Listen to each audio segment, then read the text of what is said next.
Welcome to the Rivals In-Law Podcast, episode 15. It's good to be back, Daniel. It's good to be back. I'm Daniel. I'm Sam Abrams.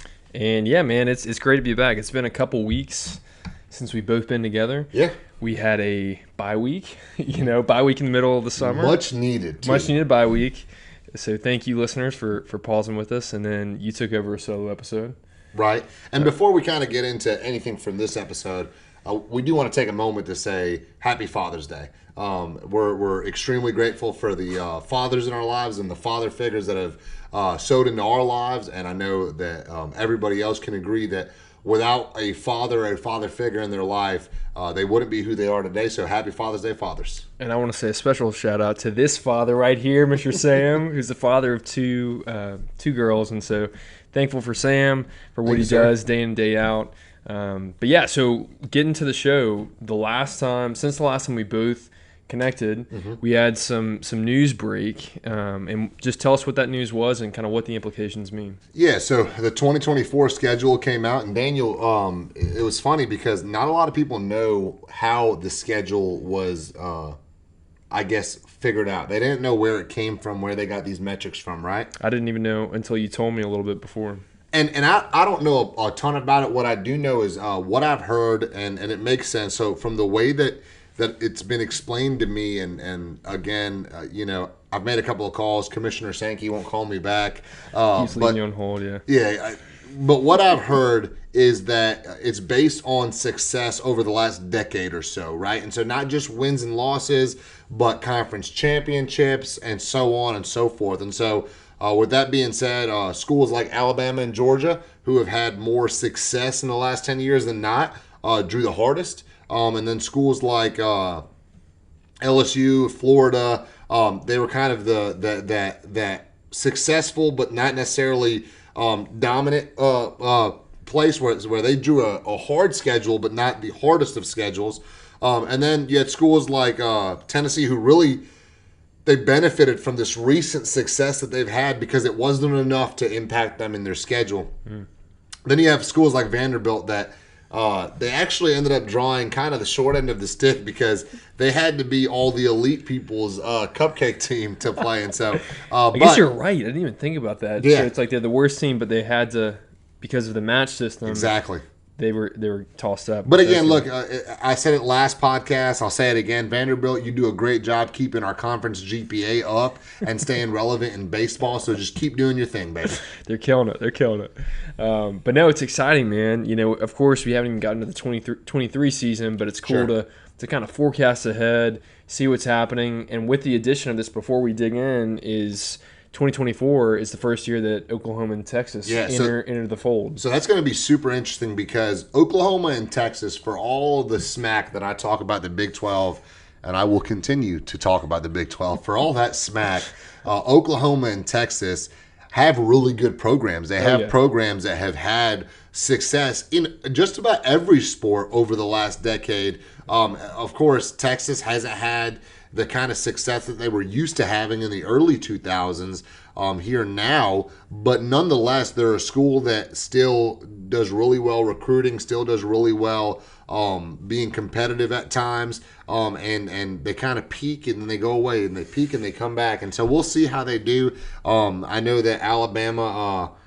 we play them this year. It's going to be interesting to see what happens with that. But again, that's interesting to see the addition of Texas and Oklahoma. I think it's only going to benefit them, coming in, especially recruiting, because I think that's the big pull. The kids that are down to Texas, Oklahoma in the end, they might flip to SEC school, Georgia, Bama, and LSU. Now that they're in the SEC, they're playing with the top dogs, and so those guys on the fringe, even if they go, they know they'll still be playing against these high teams, be on the primetime games. So, yeah, it's exciting to see them coming in to the SEC. For sure. And so I think we should just go ahead and start digging into these schedules. Sam, I want to give you the honor on Father's Day to go first and to take Bama's schedule and kind of break it down for us. Yeah, I appreciate that. Look, before I kind of get into the schedule, just a little bit of recruiting news, right? So Alabama fans were all well aware with Julian Sayin out of California. And tell us for those LSU fans who this guy is. Yeah, so he's a 5-star recruit out of California, one of the best quarterback prospects to come out in that class.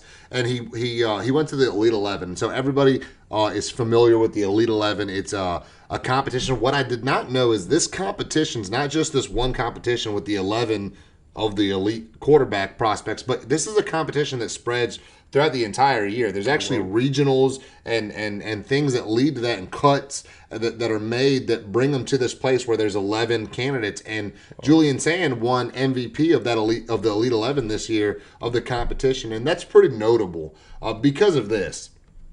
The last guys that have won it have been guys like Alabama fans were all well acquainted with Tua Tagovailoa. Justin Fields won it.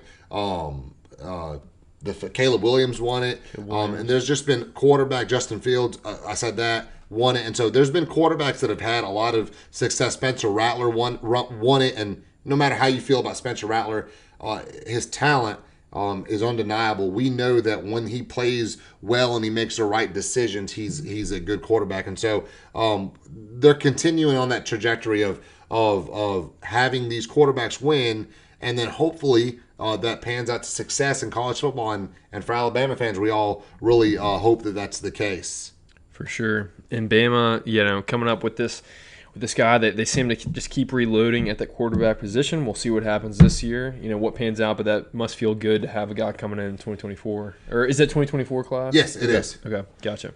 So let's get into the Alabama schedule for 2024, right? So they start off week 1. This is a non-conference game against West Kentucky University, the Hilltoppers. It'll be at Alabama. There's not really much to say about there. Not because Western Kentucky is not a good program. They've actually had some pretty good talent come out of that school, but it's not even fair competition at that point. Then they play USF, which USF again is another school. USF's a little different because if you're not careful, they'll keep it closer than a school like Western Kentucky. Yep. So that'll be interesting. And they just they're building a new stadium. I saw this is some random article I saw that USF's building a massive new stadium with, I guess they got a lot of boosters or something. Yeah, so they'll come in, they'll play, and look, they're one of those teams that they're going to be looking to make a splash, and what bigger splash than to beat Alabama in Tuscaloosa. But then we go on, we play Wisconsin in Wisconsin. Now, as a guy that was raised in Wisconsin, this is interesting. Wisconsin is not a what I would call a blue chip program. However, they're they're the kind of school you don't want to play. They're going to punch you in the mouth. They're going to play a really, really physical offense, physical defense, and then you're at Camp Randall. In the fourth quarter, they start playing jump around. The energy's just all there, and so it'll be interesting to see how that goes. Again, Wisconsin's one of those programs that I would never say that they're out of contention and playing with people like Alabama, but it'll be interesting to see what happens there. Then they go and they play Mercer. We'll move on. They play Auburn. Now, look, let me state this. These schedules for Alabama and for LSU, they may or may not be in the right order. Right. We're just kind of going through a list of opponents that they're playing. Some people have different locations or in the schedule as far as when they're playing, but we know that the locations are set, and these are the teams that they are playing. So we go into conference play. We'll start with Auburn. So the Iron Bowl, typically the last game of the year. We'll see when that's played, but Auburn's interesting. So they brought in Hugh Freeze this offseason. It'll be year 2 of Hugh Freeze, where you're going to expect that he's going to continue to recruit at a high level, and I believe that's going to be competitive. Auburn always plays Alabama pretty close, and so that's going to be interesting. Then they play Georgia. Ooh, baby. Here we go. Let me just set the stage real quick, because it's possible that because of the way the playoffs will be, it's a 12-man playoff at that point. 12. So they're officially moving to 12. And so with that being said, it's possible that you could see Alabama and Georgia play up to 3 times. Wow. I mean, because if they play in the regular season, then they play in the SEC championship. If they both, if one or the other loses this game and then they win out, well then. And we got to take into account that they're even 2023 they're absolving, or is it 2024 absolving the East and West? I think that's 24. 24. But I'm not That's right. That's sure. right. When Texas and Oklahoma, they're absolving that. So Yeah. they play in the SEC championship, and then they could play in the playoffs. And so it's going to be really interesting to see. But look, Georgia is, even for an Alabama fan, I have no qualms about saying this. Georgia is the best or second best program in college football right now. Yeah. I'd say the best. I mean, outright. I mean, yeah. Yeah, I mean, just from the past 3 to 4 years. And I would say that there's still schools that are competing with them. I don't think the gap is maybe as large as what people are led to believe. Yep. Especially after the blowout where they just stomped TCU. It just made it look like Georgia was over everyone, and I don't think the gap is quite there. But I will say that Georgia is an extremely well-oiled machine, and so that'll be interesting to see how that goes. Again, Alabama fans, we drew the short end of the stick, or the short straw in the bunch. But the reality of the matter is, because of the 12 team playoff, it's okay. It's all right. And so then we go and we have a bye week. No, that's not a bye week. It was Mizzou. I'm sorry. So just kidding. We play Mizzou. Mizzou's getting better. Look, Mizzou's on kind of a trajectory to be better. I don't see them, and I said this last week, I don't see them being a powerhouse of a football team, but I think Eli Drinkowitz is doing a good job of getting them more and more competitive. And so we'll see how that goes. They're coming to Bryant-Denny. Then we play South Carolina, or next on this list we'll say South Carolina. And that's pretty interesting. South Carolina's continuing to get better. Spencer Rattler, I don't know if he'll be there or not at that point, but the reality of the matter is South Carolina has gotten much more competitive over the last year or so. Is it Beamer, Frank Beamer, I think? Yeah, that's the coach, and he's moving that in the right direction. So we'll see how that goes. It'll be a fun game to watch, and it'll be a good measuring stick for South Carolina. Then we have LSU. Woo! Go Tigers! Go Tigers! At LSU, at LSU, baby. Let's go. I will say this, Dan. There was a little comment that we don't talk about every aspect of this show, so Dan just has no idea what's coming right here. So Dan picks up the chair and hits me. Someone help. But look, last time LSU beat Alabama before this past season, when was it? 2019, right? 2019, yeah, 2019. Ed Orgeron, what did he say after that? Go Tigers! Well, yeah, that's pretty accurate. But he said that we're going to beat them in recruiting. We're going to beat them on the field. We're going to beat them here. We're going to beat them there. We're going to beat them everywhere. And the next year, it was like a 45-14 blowout where Alabama spanked them. Yeah, that's true. That's true. Brian Kelly came out and said the SEC runs through Tiger Stadium. Was this recent? This was recently. Okay, I didn't see that. Now, let me stop real quick. As an Alabama fan, first of all, I'm like, hey, man, relax. You've won once. And good on you. You won once in a really hard-fought, well-coached game, but you won once. The other thing is, I don't think the SEC is running through Bryant-Denny or Tiger Stadium right now. Georgia has a lot to say about that. And so I just think he was a little overzealous in saying that. But, again, that'll always be a fun game at LSU in Tiger Stadium. We know it's going to be an evening game, even though that's not released. It's going to be an evening game. It's an evening game. There's no Saturday night in Death Valley. It's going to be. And so it'll be good because I think Nick Saban has kind of re-emphasized that he is there for the at least the near future, right? He's not leaving after this year. He's continued to recruit at a high level. He's continued to put things in place to continue to have success. And Brian Kelly, I think, has LSU moving in the right direction. And so after that, they go and they play Oklahoma in Norman, Oklahoma. That's a really cool game. Yeah. The last time Alabama played Oklahoma was at a neutral site, and it was in the playoffs, and I can't remember what the score was. Alabama won, but that was when Kyler Murray was there. And so it'll be really cool. Oklahoma's down right now, but they'll come back up. They're got one of those schools. Quarterback who won the Elite 11 last year. That's right. We were just talking about him. I forgot his name, but But they have some talent there. I believe in their head coach. He's a defensive-minded head coach. Was at Clemson. Can't remember his name. But excuse me. Bless you. With that being said, Oklahoma is going to be a really fun game. That'll be a good one. It'll be a good game to see. And then they play Tennessee. At Tennessee, at Neyland Stadium. The jury is still out to see how is Tennessee going to recover after a season like this. Was it a one and done type thing? Or are they going to move in the same direction? Or are they going to continue to improve? I believe Tennessee is moving in the right direction. I think there's brighter days ahead for Tennessee. I don't think those brighter days are Joe Milton. But I do think a lot of people are on that guy. A lot of people are on him. And a lot of people are going to be wrong. Then they play Vanderbilt. And so our second bye week since Mizzou. And so, Daniel, what's LSU's schedule looking like? All right. Well, first off, I think that's a good run. I mean, looking at it, and we'll compare the two after. I'll get to that after. Comparing LSU. We'll compare. That'll be our final segment. But going into LSU, so again, Sam covered some of those teams, but looking at LSU's schedule, top to bottom, this is one of the more meatier schedules that LSU's had in a while. I wouldn't say they'd have as hard of an SEC schedule as Bama, but looking at the non-conference, they've got two big Power 5 schools in play here. And at this point, and we'll get to it, but these teams will actually be in the Big Ten, Pac-12 to Big Ten. So kicking it off, I mean, LSU the past 4 years with Florida State twice and now USC twice. I'm not sure. Well, I'm not sure if it's twice, but 2024 we kick it off in Las Vegas versus the USC Trojans, another team that is just moving in that right direction.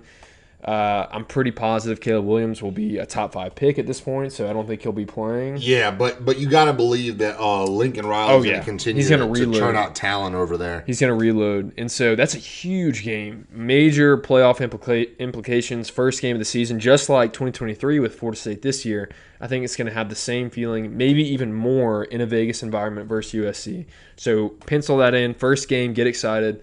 And again, these aren't for sure, but I'm pretty sure the first 4 games are locked in of like the dates. The other ones, it could be mix and match the order.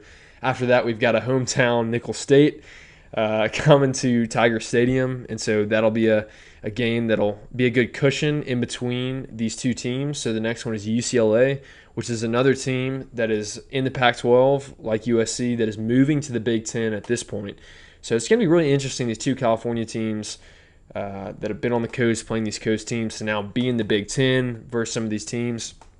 And so UCLA, it's a team that, they've had some good years. They've been up and off. They had the big running back prospect. They had a good quarterback a couple years ago. They took down LSU, actually. I think it was 2 years ago, 3 years ago. Yeah, I forgot what it was. Coach O said, look at that sissy blue. Yeah, the sissy blue spanked him. Yeah, the sissy blue spanked him. But I think again, it's another... It's another competitive game. Yeah.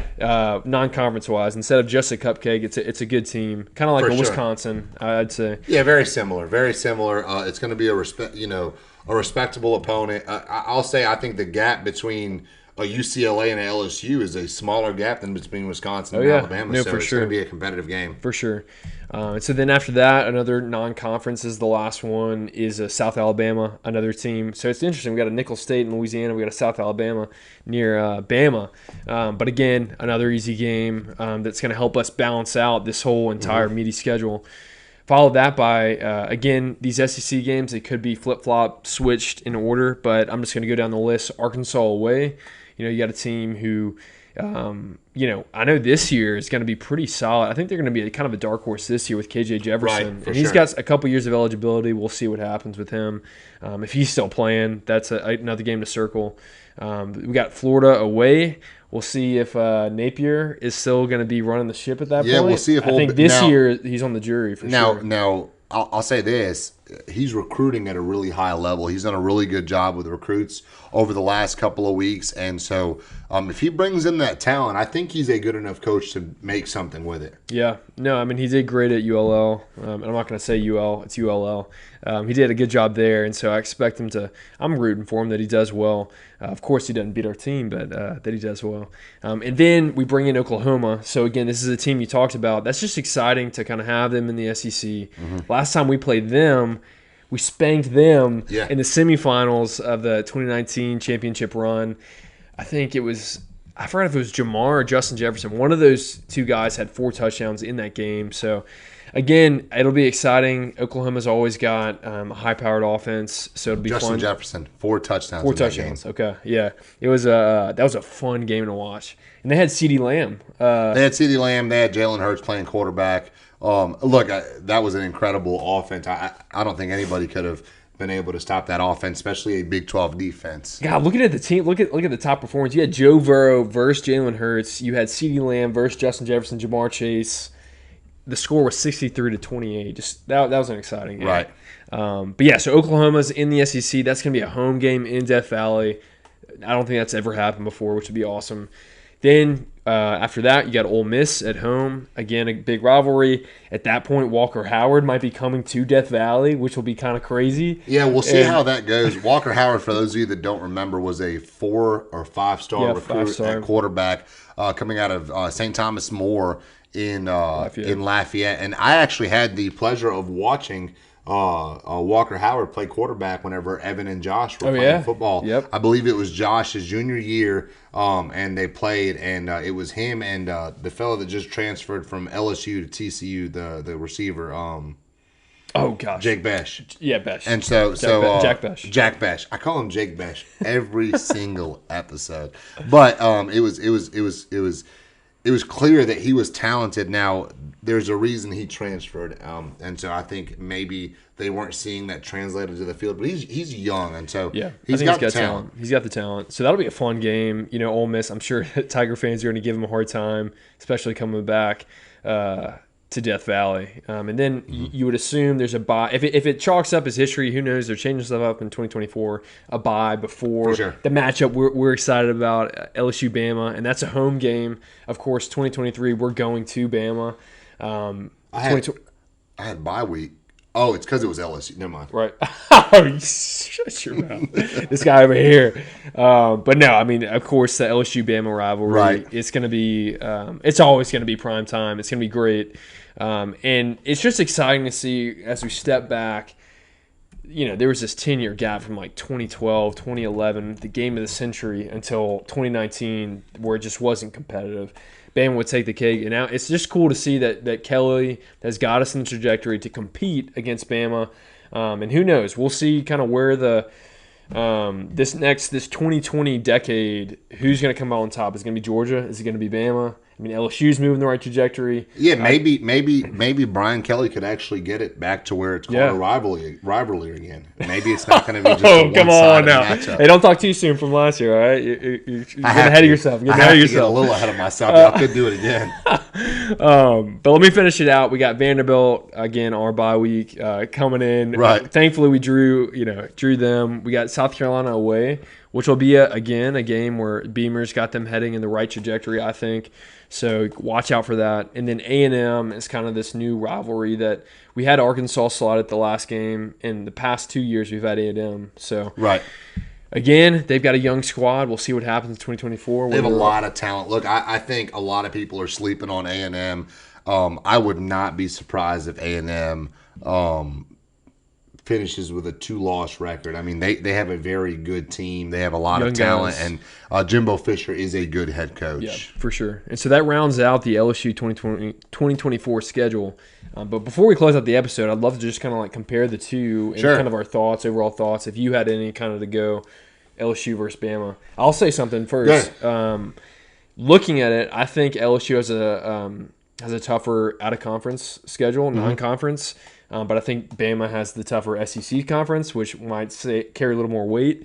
But again, we don't know too much. We're 2 years out from when these, I guess a year and a half, until these games are played. Right. But you can kind of tell. You can kind of tell which programs are moving in the right directions, but you never know that big recruit that might come somewhere. And especially some of these SEC schools, we had Tennessee kind of come out of nowhere this year. Sure. You could have a Florida, you could have an Ole Miss just kind of enter another tier in the 2023 season. Well, I just want to hear your thoughts on like kind of the comparison. And as far as the out of conference games, and I agree. I think LSU has a tougher out of conference schedule. You look and Alabama's playing Wisconsin, Western Kentucky, and USF, and LSU's playing USC. Nicholls State, and UCLA. I think USF and Western Kentucky are both more competitive than Nicholls State. However, I think USC and UCLA. Well, you have Mercer too, so Mercer's kind of yeah. So my point is that when you look at that in-conference schedule, though, I don't think there's much of a comparison. When you're playing schools like LSU, Georgia, and Tennessee in one year, and I don't think LSU's playing Georgia or Tennessee. Yeah, we're not playing Georgia or Tennessee. So and granted, Florida could end up, like you just said, Florida could end up or A&M. Being good, or A&M could end up being good. And so we don't know what's going to happen. I think as it stands right now, I think Alabama definitely drew the hardest schedule coming out of this, but we'll see. Yeah, and I mean, just seeing a Georgia on your schedule right now, it's like, okay, that's gonna be a tough one to get over. But like you said, I didn't kind of take into perspective that there'll be a 12-team playoff, which is gonna make things really interesting. Now, Alabama's not playing. The longest rivalry in the SEC is Alabama and Mississippi State, and Alabama's not playing Mississippi State. Well, actually, Alabama's not playing any Mississippi schools. We're not playing Mississippi State or Ole Miss. Wow. Yeah, we're not playing a big Mississippi State for LSU. That is the most played team that they've ever played. We're not playing Mississippi State, who we play every year. We're not playing Auburn, which are big games that, like, it's kind of weird not to see these teams on your schedule. So who knows what'll happen as it shakes out with, like, the non-divisions. But it's exciting, man. It's exciting to kind of see ahead. But just even talking about this, man, I'm just getting so excited for this. Yeah, I'm ready for college football season to start. I'm ready for the NFL to kick off. But look, I think that's all we have for today's episode. Yep. So as always, thanks for tuning in to episode 15 of the Rivals in Law podcast. And we'll see you next time. See you next time. Thank you.